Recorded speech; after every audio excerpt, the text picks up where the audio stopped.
40 for Rateable Crest Titans.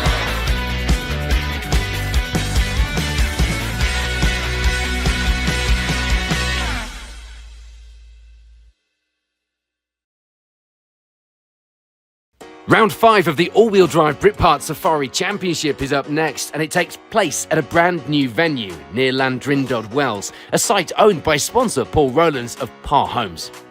The course looks nice and challenging with its steep tracks and off-camber corners, and taking the early lead of the event and taking the challenge with aplomb would be Jason Rowlands. Winner last time out, he'd be looking at a home victory, of course, this weekend.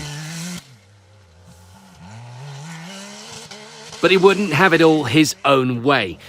As it had been at the previous round, second at this stage would be Douglas Devonall-Batt. Going well, putting in some strong times to keep within 23 seconds of the event lead now.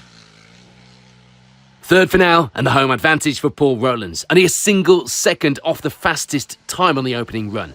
But issues on the second run would see him lose around a minute, slipping down the order slightly, but still close enough to keep the hopes of a win alive. Aston Cox will be here this weekend as a warm-up for the British Cross Country Championship, which was due to visit this same venue in a few weeks' time.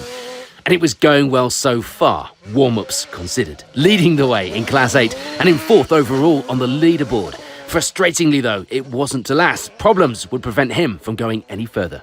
For Jordan Albury, this would be 5th place and a strong start to the event. He'd get a little overexcited on this corner in the morning runs, but thankfully, nothing in there to hit. He'd carry on to a good overall position, second in Class 8 on the leaderboard for now. Guy Smith was back out again with Ryan Dunn alongside, and things were going well. The times on the second run of the morning were much better, so it was going in the right direction for the pair for now. Jason and Deb Worgan were enjoying the new course. It had been raining the night before, making some of the corners, particularly on the grass, pretty slippery. But they were going well with no issues and having some fun out there to lie 5th in class, 7th overall for now. That fantastic result last time out will be a confidence boost for Philippa and James Tennant. And they were going well from the start here as a result, perhaps. They'd end the morning 8th overall, 6th in the extremely popular and hotly contested Class 5. And it was a new car this weekend to concentrate on for Rob Morris. A great course to give it its first run as well. Things going well so far. Clearly, it was good to drive. He ended the first 2 runs in 9th. And rounding out the top 10 would be Paddy Barker. Consistent times over the first 2 runs would put him in 10th overall, chasing down a massive pack in that Class 5 entry. Let's take a look, as we always do, at some of the positions continuing outside the top 10 leaderboard. And it would be 11th overall for Ed Smith and Beth Heaps. They were not looking forward to this round quite as much as the previous one. The combination of steep hills and wet grass were never going to be good for a rear-wheel drive car. But despite those concerns, they kept things going without any spins, pointing in the right direction and actually going pretty fast, ending the morning in a strong 11th. In the Class 6 lead at this stage will be Brian Birch. He'd have around a minute's advantage in the class as well for now. Kieran Jones and Eloise Donovan, meanwhile, were slightly cautious, with the course having some off-camber corners to concentrate on. They had, of course, had issues with those in the past, if you remember rightly. But despite holding back a little, they'd lead the way in Class 4 from 13th overall. Second place of the Class 6 crews behind Brian would be Leighton and Luke Dodds. They were taking around half a minute of time off their second run, so it could be going in the right direction as far as the afternoon runs were concerned. Steve Smith, meanwhile, would start the day with the lead in Class 9, lying in 15th on the leaderboard, but sadly for him, feeling unwell after that, having to retire. Disappointing after a good start. As we've already seen, rain from the night before had made the course pretty slippery. Adam Borrell and Emma Hollings were finding just this, but despite that, it would be the lead in Class 2 for the pair, and a good one at that. Andrew Mitchell was enjoying being able to drift around some of the corners. Not always the fastest way, but fun nonetheless. He ends the morning first in Class 7, 17th overall. For Adam Watts and Peyton Lewis, it would be second place in Class 4. The pair were having a good run there, but were a little way back from the class lead for now in 18th. Nick Collins and Alison Brooke had got a bit of help with the setup for this weekend from Del Wheeler, and it had worked well, transforming the car. They end the morning with second place in Class 7, 19th overall. And in 20th place overall will be Brian Dyke, also lying third place in Class 7 as well. Barry Dodd and Kim Baker, though, will be having some problems with the car on the start line. It would cut out 100 yards into the course. The fix was to switch it off and on again, that good old IT fix. A tried and tested method, of course, here in cross-country racing. They will be going well despite a few seconds lost each run with this problem. They lie third in Class 4, 21st overall, and hoping they could get it sorted back in the service area. Just behind them in the class will be Ross Williams. There'd be around 20 seconds of a difference at the top of the class as well.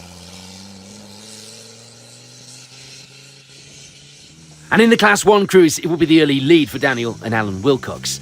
They start exactly how they mean to go on. Their nearest rivals a few minutes back on the leaderboard. Jonathan Damrell and Nick Blundell, meanwhile, were a little nervous of the side slopes on the course with the rain that came overnight. But they didn't have anything to worry about as it would turn out, finishing the morning with fourth in class. And with the leaders of Class 2 up ahead and pretty much in their own league as things stood on the results, it will be a lot closer back in second and third place. Paul and Ryan Dunn managing to take that second place over the morning's first two runs. It was close though, Adrian Llewellyn just behind in third. Only 16 seconds the difference at this stage, meaning we should be on for a good battle in the class through the afternoon runs. Margaret and Mike Bakewell, meanwhile, would get caught out on one of the slippery sections, sliding the car down the hill and into a ditch on run 2. Everyone's fears realised here. Thankfully, with Mike's years of experience, they were able to get out and get going again. Third place in Class 6 now will be Kevin Powell. He wasn't close enough to the top to challenge them, but was 5 minutes slower on the first run, which could account for a good number of overall positions on that leaderboard, hoping, of course, for a smoother afternoon. Chris and David Bowler had missed the last few rounds, but they were back out again this weekend and sharing the driving once again. As well as competing on the overall results, the pair would have their own personal battle to see which of them could set the fastest time. All will be revealed later. For Marty Clark, it will be second place in Class 1 at this stage, around 4 minutes back from the class lead for now, after a bit of a slower start to the opening run of the day. Everyone just feeling their way through this brand new course. Morgan and Carl Box were having some trouble though, the steering breaking on the second run. They'd have to get it back to service, limping through to get things repaired, ready to come back out and catch up on some runs later on. And Matthew Hall would also be having a disaster of a morning. The time on the opening run was up near the top of the leaderboard, but a maximum on run 2 would undo all of that hard work, putting him right down the order in 32nd position. A similar story with the wrong kind of drama for Bruce Mallet as well. But run 1 would be the maximum for him, leaving him to try and claw back any time he could over the rest of the day from that 33rd position overall. At least there was no pressure from this point on the leaderboard. And rounding out the results were Connor Francis and Bill Harrison. It hadn't been an easy season so far for the pair, that was clear to see. They were looking just to get to the finish today, and that wasn't the easiest of briefs on this course with a lower power Freelander. So 2 runs down here at this brand new course near Landrindod Wells. The leaderboard at the top is shaping up like this.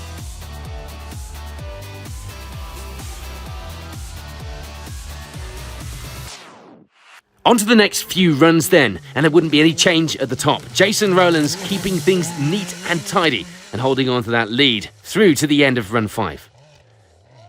Still chasing him down will be Douglas Devon Bat. The leader may have been opening up a bigger advantage, but that was also happening in second place as well. Now, almost 3 minutes of a lead over third. There'd be some change in that final podium position as well, though. Well, sort of. Third place was still being occupied by Paul Rowlands for now, and indeed the final run of this loop would be his best yet. However, that third place wasn't safe. And that's because showing just how close the AWDC is, all the way through the leaderboard in fact, but particularly here at the top, he now shared that position with Guy Smith and Ryan Dunn. The times overall identical. They'd closed in on the podium positions over these runs, and now it was all to play for in the final 3 runs of the day. Jason and Deb Morgan also move up the leaderboard a little. A welcome move as well. They climbed 2 positions from 7th to 5th. It was all going swimmingly. No issues to report for the pair. There'd be even more places gained for Paddy Barker. 4, in fact, now up to 6th place overall, and of course 5th in the class. You may have noticed the top 10 is pretty class 5 biased this weekend, which also goes for 7th place overall as well. Philippa and James Tennant taking that position at this stage, just 9 seconds back from Barker up ahead as well. The red mist surely setting in before the final runs of the day. Ed Smith and Beth Heaths would be flying in Class 3. Quite literally, the only ones other than the Rowlands that were jumping over the log pile in the quarry section of the course. They lead the way in Class 3 from an impressive and high-flying 8th place overall.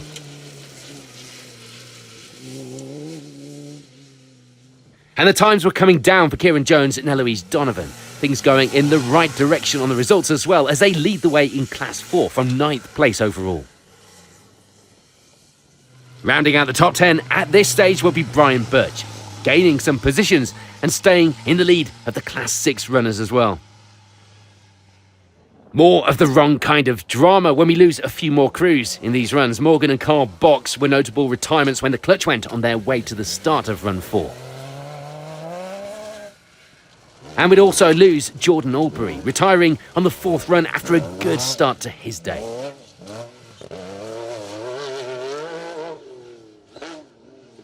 For Andrew Mitchell, the woes would be down to a broken throttle cable. He tried pulling it with a spanner, but would retire on Run 4. So with 5 runs down and 3 more to go, plenty of drama, a little bit of attrition on this brand new course, but the leaderboard looking like this.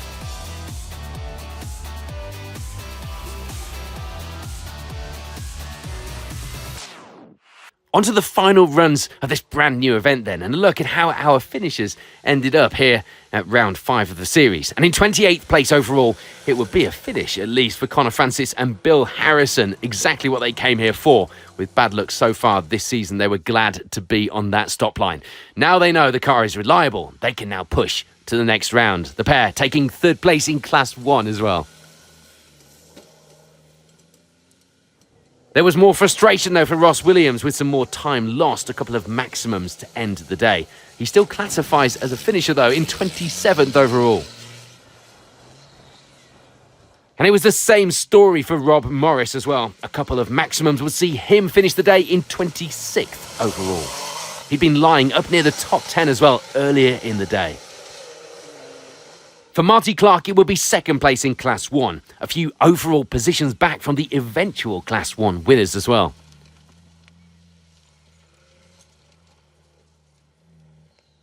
Margaret and Mike Bakewell, though, would have intercom problems on the final runs of the event, and it would be down to hand signals. They have a good day, though. Good hands, of course. They take 24th overall, 4th in Class 7. Chris and David Bowler, meanwhile, get to the finish of the event without any damage. Or so they thought anyway. When loading the car onto the trailer, they noticed a cracked Panhard rod bracket. So they were just glad that they'd finished with that now known. For those wondering, David got the fastest time of the 2 this time around.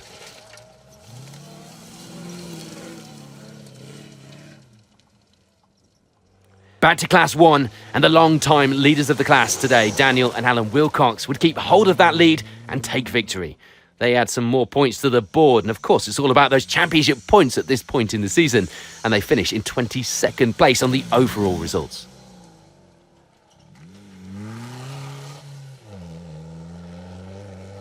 Adrian Llewellyn stays out of trouble and has a good run to end the day with 21st on the leaderboard, taking 3rd in Class 2 as well.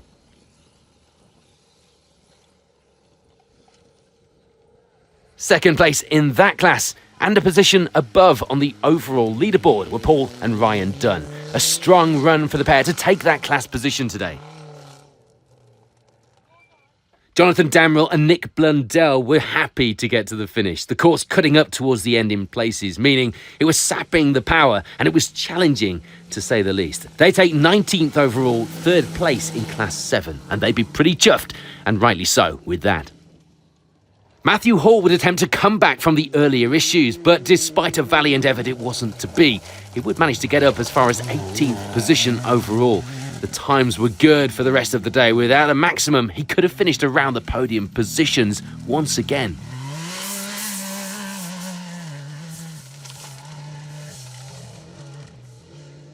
For Kevin Powell, it would be 3rd in Class 6. No change for him in the class, but a position gained overall to take 17th by the end of the event. A similar story too for Brian Dyke. He takes 16th overall, keeping hold of his 2nd in Class 7 as well.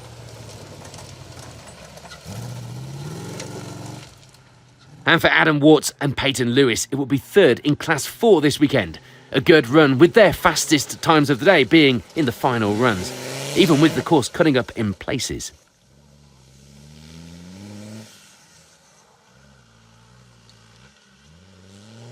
It had been a good run for Adam Borrell and Emma Hollings, though. They didn't have to do anything to the car all weekend, which is always a success in itself. Taking the Class 2 win and 14th place overall was even better. Nick Collins and Alison Brooks had been running a smaller intercooler this weekend after the replacement one wasn't ready in time, so the car was overheating a little. They'd have to keep letting it cool down a little between runs, but out on the course, it went well. The pair taking the Class 7 victory and 13th on the leaderboard.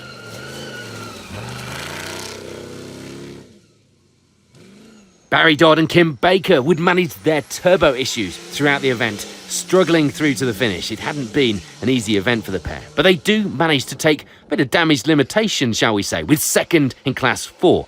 And they'd be straight on with finding the issues and getting them sorted for the next round.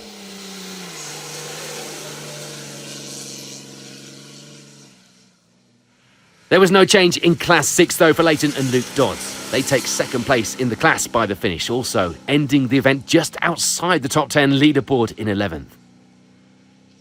So rounding out that top 10 at the end of the event were Kieran Jones and Eloise Donovan. They do drop back a bit due to an issue with the car being a bit down on power here, but that doesn't change the Class 4 result, and they take victory there.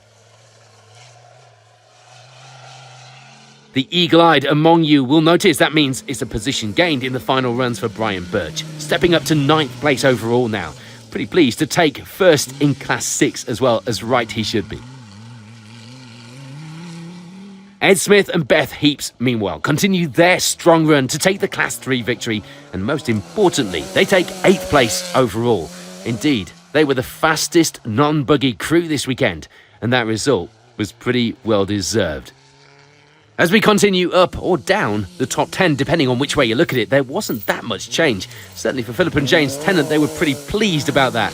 It was still 7th place. The time's good, and they even put in their own personal fastest time on the final run of the event. Paddy Barker had gained a few positions in the morning and would keep hold of them into the second half of the event. A good, solid run to end the day with a fast 6th place overall. Jason and Deb Morgan would report a good clean run with no problems at all. Those are the kind of days to have here in this championship. They mean points. And today, they mean 2nd place in the class and 5th overall. The 5th run of the day saw 2 crews fighting for that final step of the podium. And in the final runs, it would be Guy Smith and Ryan Dunn having to relinquish that position. They settle for 4th overall, taking the Class 5A victory though, perhaps as consolation.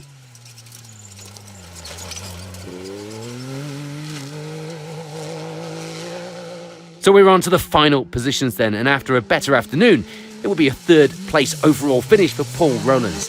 The car seemed to have a bit of an electrical issue that they just couldn't put their fingers on. Aren't they the worst?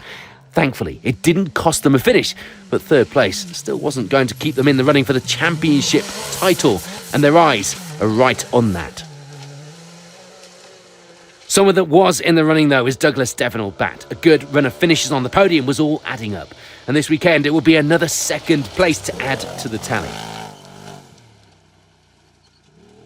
So that, of course, means it is victory this weekend for Jason Rowlands. This putting him in a favourable position in the championship, surely making him favourite with a few rounds to go.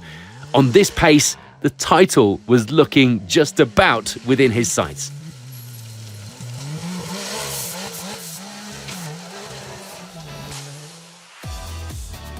So with round 5 complete, the results at the top looked like this.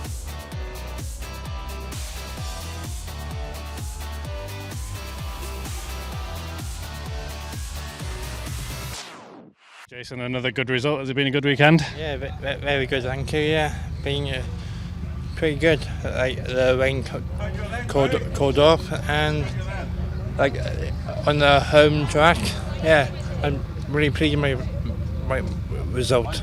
Yeah, very happy. And you've just come in with a puncher on the last lap. Did you have it for long? No, just about 2 minutes to the end, and I just hit it too hard and I had a puncture.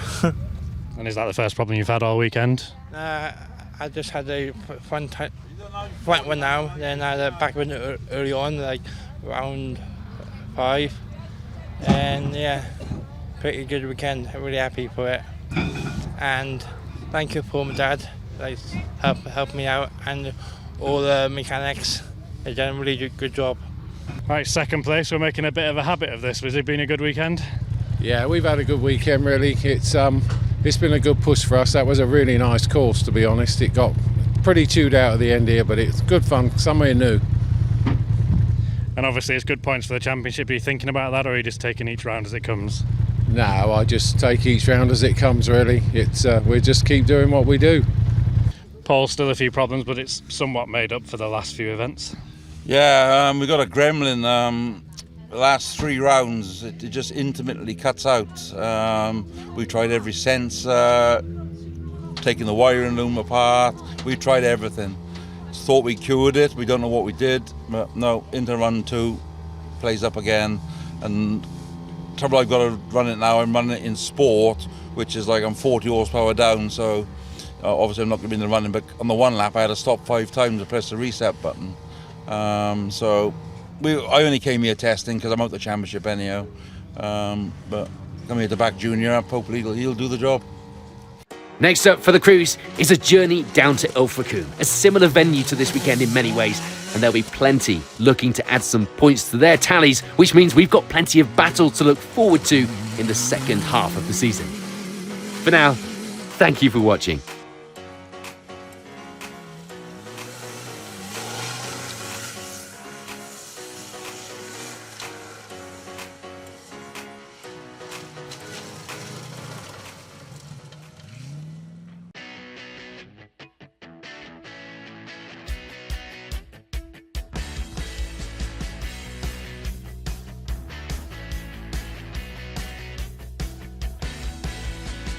Here, 40 for Raidable Crest Titans.